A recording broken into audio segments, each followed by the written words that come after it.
Welcome to another episode of Buck Talk. Today we got a question about Roth IRAs and 401ks, a trusty combination that just about everybody seems to have heard of. Let's check it out. Roth IRA and 401k. You do both a Roth IRA and 401k contributions for work. You're a Pennsylvania resident. Probably doesn't matter much. Always good to know though. You contribute max of $6,000 for the Roth IRA. Okay, so you must be under 50. And you contribute roughly $10,500 to your 401k. Can you contribute to both? You can. They have separate limits. You make just under $60K a year. Your savings rate's great, 25%. You don't want to get dinged for over contributing. You do not have a problem. So the limit for 401ks is $19,500. It's always worth checking because it moves by $500 sometimes. It goes up, gets inflation adjusted. And same deal with the Roth IRA. I'll show you where the limits are for the Roth, but you'll always be able to put 19.5 or whatever it goes up to into the 401k. So if we look here on the IRS website, we can see the limit. If you are filing singly and you make less than $125,000, you can always make a full Roth IRA contribution. Even if you make more than that, you may be able to make what's called a backdoor Roth IRA contribution, but you're doing great. Nothing you're doing wrong. Now, I do want to talk a little bit about one other thing. Roth IRA and 401k, or traditional 401k, are the combo that just about everybody seems to think of. There's also a traditional IRA and a Roth 401k.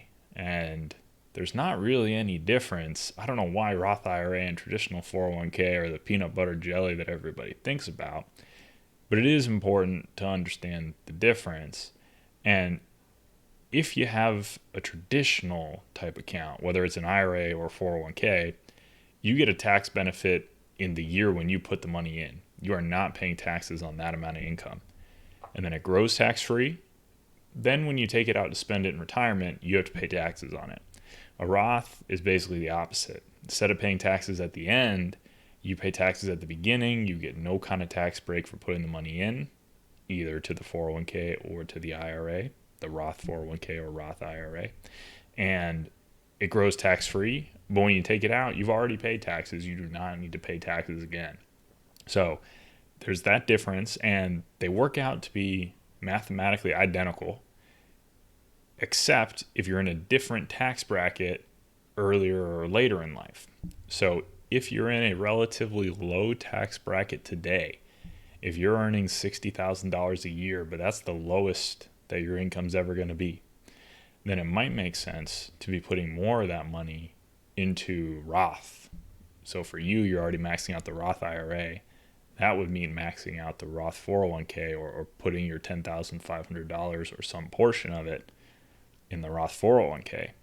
If, on the other hand, you said, no, my income is likely to go down, or you're likely to move to a lower tax state in retirement, in that case, you might be more inclined to make more traditional contributions, switching from traditional and Roth to just traditional IRA and traditional 401k. Something to think about. If you're in the middle, you're not sure, having a little bit of both can make good sense. I think that's part of why it's so popular.